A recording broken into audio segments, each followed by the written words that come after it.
He wants you to succeed. Have faith of a mustard seed. Get up on your feet. Rise up. Welcome to the Drexel Seymour Show. And today our topic is really managing conflicts. And I think this is a very important discussion that we should have, because all of us are facing conflicts, whether it's in your family, whether it's on your job, whether it's in the church, or whether it's in the community, we're facing conflicts. And sometimes we don't know how to manage these conflicts. And sometimes because of the conflicts, these conflicts end in you being angry, and in you being upset, and in you having unforgiveness towards one another, and you're not speaking to one, and you're being hatred towards one another. That's not the solution for managing conflicts. Conflicts will come. We need to know how to manage it. We should not go living our lives, not dealing with the conflicts or avoiding them. And so I have a guest today who is teaching us a course at Community Fellowship Center called Managing Conflicts. And so I thought it was a great opportunity for me to ask this gentleman to share with our viewers and give them an opportunity as well, because a lot of people didn't come to the class. So you have an opportunity now. Well, we have good, let me rephrase that. We have at least 15 people came, but this will be an opportunity for more people to understand and apply on how they can manage conflicts. And with that said, I want to welcome Reverend David Swafford to the Drexel Seymour Show. I want to say thank you very much. Thank you, Drexel, for having me. I'm privileged to be here. Yes, so tell us a little bit about yourself before we get into our conversation. Well, Shirley, my wife, and I were pastors for 14 years in Oklahoma. And then we began to go into missions, foreign missions. And we've been in foreign missions for 25 years now. 8 of those years were spent in the Republic of Georgia. Oh. And then the other years have been spent throughout the Caribbean region in different countries. So teaching in Bible institutes and other means. Yeah. Well, I appreciate you being here for this past week. Giving us a part of your knowledge on how we can manage conflict. Now, at the beginning of the course, you mentioned that conflict is inevitable. Do you mind elaborating on that for the viewers? Conflict is normal. It's normal. It's a normal part of life. It's just the way things are. And the thing about it is, conflict, unfortunately, has gotten a bad rap. Conflict isn't necessarily bad. There are a lot of examples in scriptures, what we call case studies, in the Old and New Testament both, where conflict ended up becoming something positive. And I think that's the thing we're trying to do, is teach about that conflict is normal, and how you handle it is the determining factor of the outcome. As I mentioned in the beginning, conflict is inevitable, war is optional. That is true. So conflict is inevitable. So when we have conflicts, we shouldn't think something is wrong. Correct. It's normal. It's normal. Okay, so we shouldn't avoid conflicts then? Well, you can't avoid conflict. That's just the reality. Conflict's impossible to avoid. It's everywhere you go. It's in all relationships, in no matter what in work, in home, everywhere. It maybe has different levels to it, different degrees to it, but it's inevitable. Mm. Do you have any example where you went through some conflicts and how you was able to manage it? Oh my, many conflicts. Personally, probably the number one hardest issue that I deal with is communication.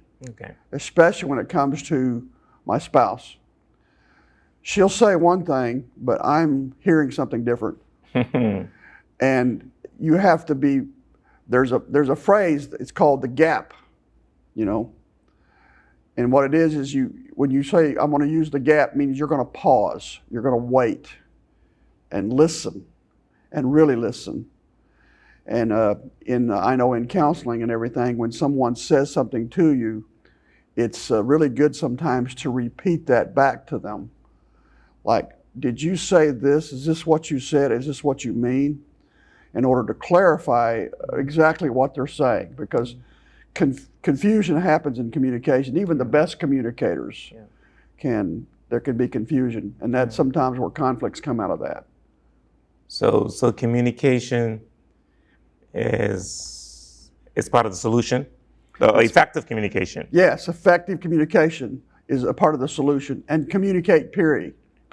Mm-hmm. In order to resolve conflict, you have to communicate. It's, that's the way you resolve it. Mm-hmm. And two, if you think about the priorities in our lives, is the priorities of the people in our lives.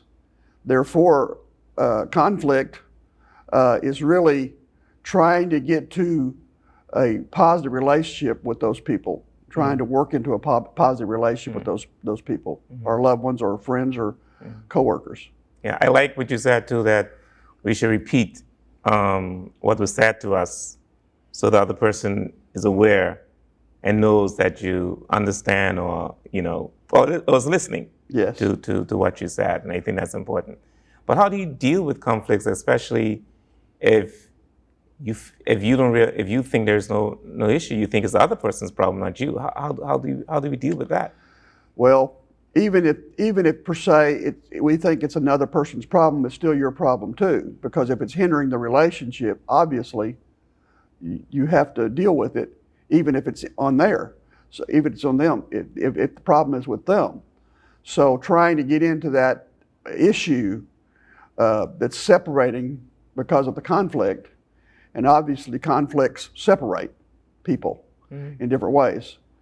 And therefore, if you value the relationship at all, most of the time you don't have conflict with strangers. It's with people people you work with or family members. You get along usually pretty good with strangers. That's true. That is true. Yeah. So, okay, you talk about communication.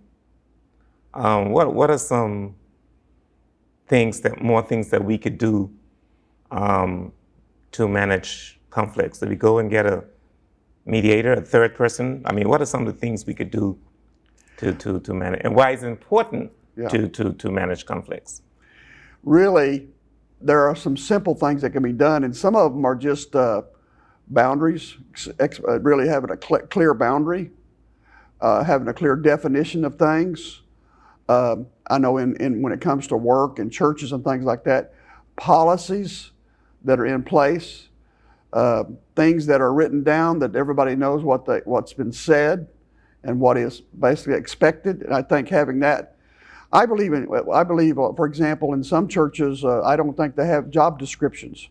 I believe in job descriptions or ministry descriptions, so to say, so that there's this understanding of what your expectations are for you, and really what the expectations are in the company for you and what you expect from them. So things that are written down, policies and guidelines, help with keeping the conflict down. They're not really meant to create necessary rules for the purpose of rules. They're really to try to make sure everybody is on the same page, so to say. And that will also break down conflict. Yeah, very good. I mean, some people just walk away from relationships, whether it's marriage, whether it's siblings, whether it's co-work. They just walk away after having conflicts. What do you say to those individuals? They don't even look back anymore. They just walk away. Well, I would say they don't value the relationship, for sure. And be quite frank with you, they're going to end up in another conflict soon, because unless you know how to deal with it and learn how to deal with it, it's going to come your way again, because it's a part of life. Everywhere we go, everything we do. And we have to change our mindset that conflict is normal, not abnormal, and that's big. And realize it's just a part of life, but how we deal with it. And that's really what we've been doing this week, trying to learn and teach about how to deal with it in a constructive way. Yeah. And I would also say to individuals, because you're walking away. The thing is, you might keep walking away all the time because, like you say, conflict is inevitable. You end up having conflict with John Doe and whatever, you walk away. Yeah. Then you end up seeing Jane Doe, you walk away. Yeah. You just walk away from everything, and you're walking away from everybody. Yeah. And so the best thing to do is try to manage that conflict. Now, how does personality, the type of your personality, how does that play a role in dealing in creating conflicts and also dealing with conflicts? Well, it definitely can weigh into the issues with conflict, but we have to learn how to deal with everyone around us. Really, if you walk away from a relationship or a situation, like I said, you're going to end up in another one anyways. Yeah. And if you let the first priority be that you try to care about people and love people first and foremost. And if you really care about people and love people, then you're going to want to resolve it. And most of the time, people really do know if you really want to resolve it or if you're just wanting to get through this situation. But a genuineness about resolving it and listening and being slow to talk. I told my son one day when he was going to go into a meeting with a bunch of executives. And he said, "What should I do, Dad?" I said, "Listen 5 times as much as you talk. Mm-hmm. Yes, listen 5 times more than you talk." Yeah. And I think it's very important to listen. Yeah. Listen. Yeah. Well, what is your definition of conflict? People watching the show. Well, how do you know it's a conflict? What is the definition of conflict, basically? Definition of conflict is in many ways is just a human part of the human interaction. It's a part of personalities interacting with one another. I'm trying to come up with a technical definition, but I really can't think of one right off the top of my head. But it's how we interact with each other and how that interaction comes out. Yeah. And the key is that we want to have a relationship with people, and therefore we are willing to put out the effort. And I think sometimes we don't want to put out the effort to try to resolve a conflict or even get through it, and the big thing is understanding them. Yeah. Really trying to understand them, really sincerely trying to understand them and where they're coming from. And that's so hard to do because you have to try to put yourself in their shoes. And they're seeing things from one direction, and you're seeing things from another direction. We did an exercise here, if you remember, with the beach ball. Yeah. And one side of the beach ball had 3 colors on it, and the other side had 3 colors on it. And those that were looking at the side of the one colors, that was opposite. Yeah. They said, "Well, this is the colors." No, the other one said, "No, that's the colors." That's because you're looking at it from 2 different directions, 2 different perspectives. And you have to be willing to say, "I'm going to try to look at it from your perspective. Please help me to see it from your perspective." Yeah.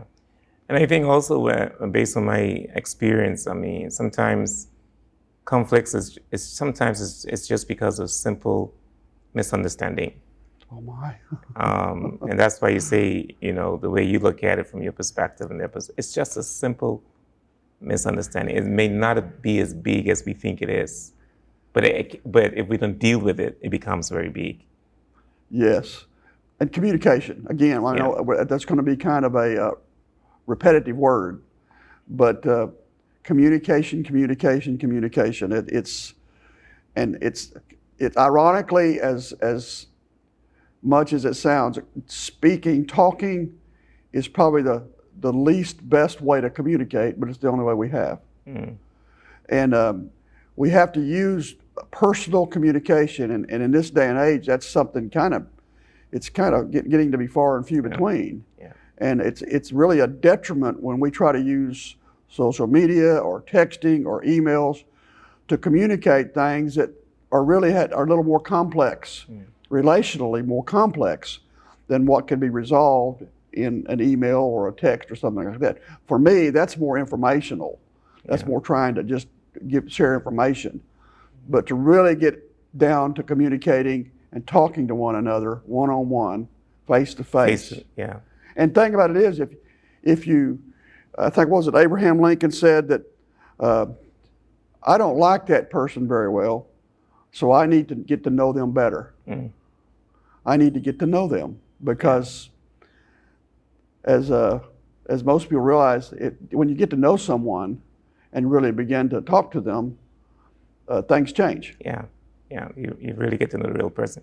I like the thing what you say about face-to-face. That's very important because when you send an email, you send a message, WhatsApp or whatever, text, it could be misinterpreted, even though you may have intended it to be something else, but the person reading it may take it as something else. So I think the face-to-face is more effective in resolving issues. What was it? One of the gentlemen here last night said that, he said, when I read a text, if I read a text from someone and I'm having a little bit of conflict with them, he said, I'm reading a text, but I'm hearing them shout at me.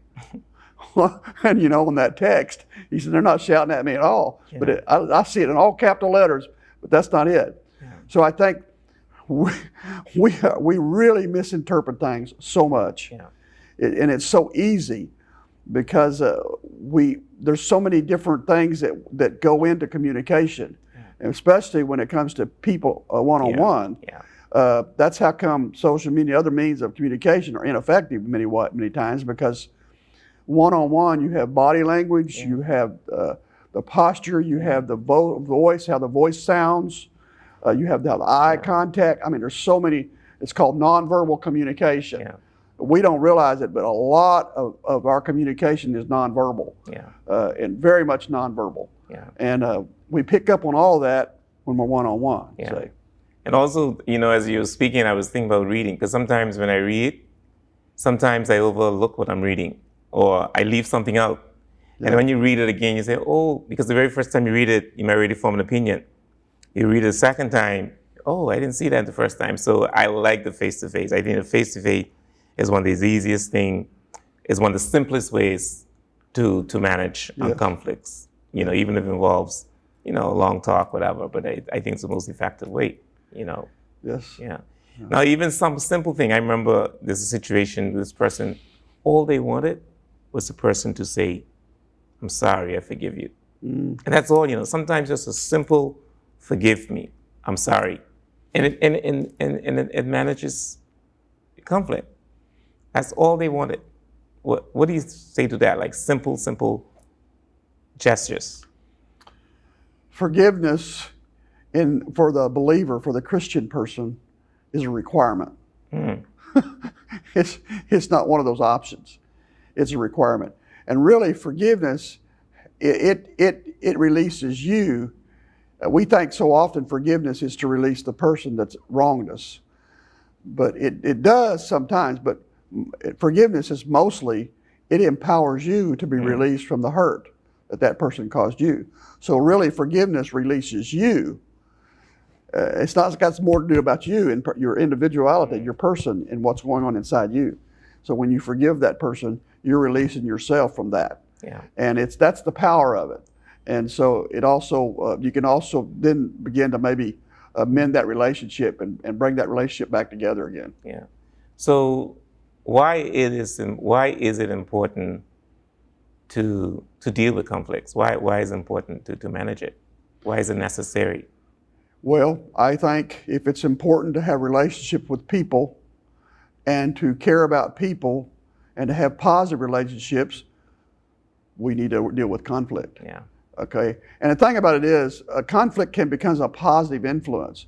So often what happens is when we get into a situation where we're in a conflict with another person, and as we work through that conflict, we learn more about them, they learn more about us, and they influence us sometimes in a way that we would maybe be influenced. Mm.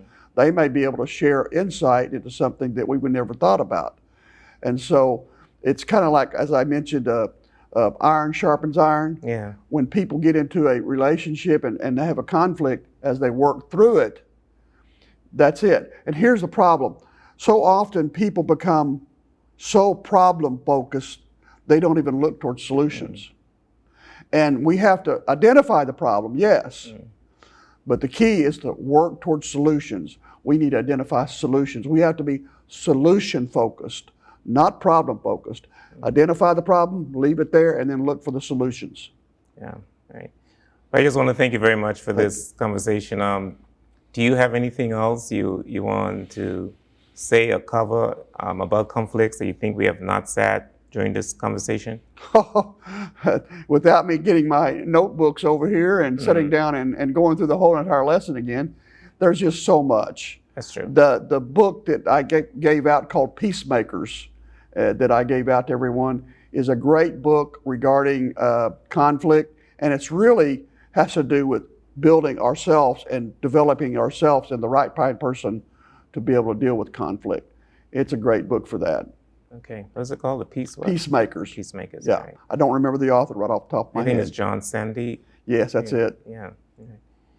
Well, with that said, thanks again. I want to thank all of you for watching the Drexel Seaman Show, and I encourage you to manage the conflicts. Some of you have conflicts on your job. You will have conflicts, and then you just try to avoid your coworkers, or you're talking bad about your coworkers, and you have so much ill against them, and it's not great because you have to work together. Mm-hmm. So the best thing to do is deal with that coworker or your boss.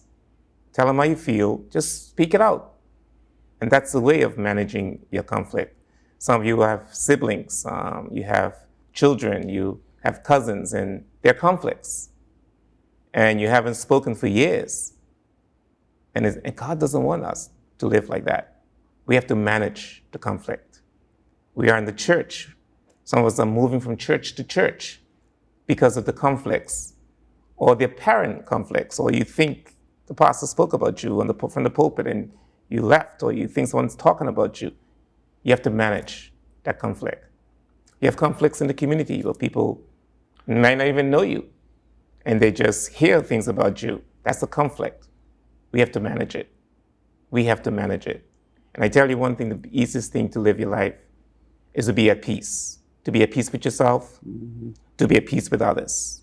And we can do this by managing conflicts. I encourage you, to do more research on conflicts, read the book, and do your part in managing conflicts.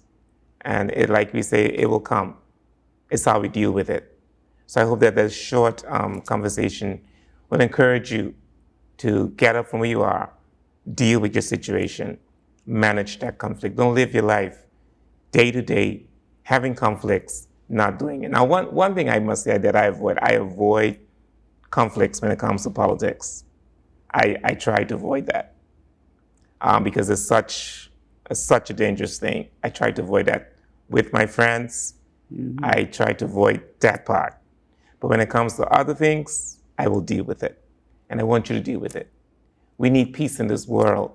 We don't need to be living, in this world mad with each other and having conflicts and not letting it go by, and then passing it on from our children to children, and we telling our stories to other people, and other people forming their opinions because of what you told them. Let's manage the conflict. And like Reverend Swafford said, there's something positive could come. We could see conflicts as being positive. Let's use it as being positive and not negative. Thank you again for watching the Drexel Seaman Show.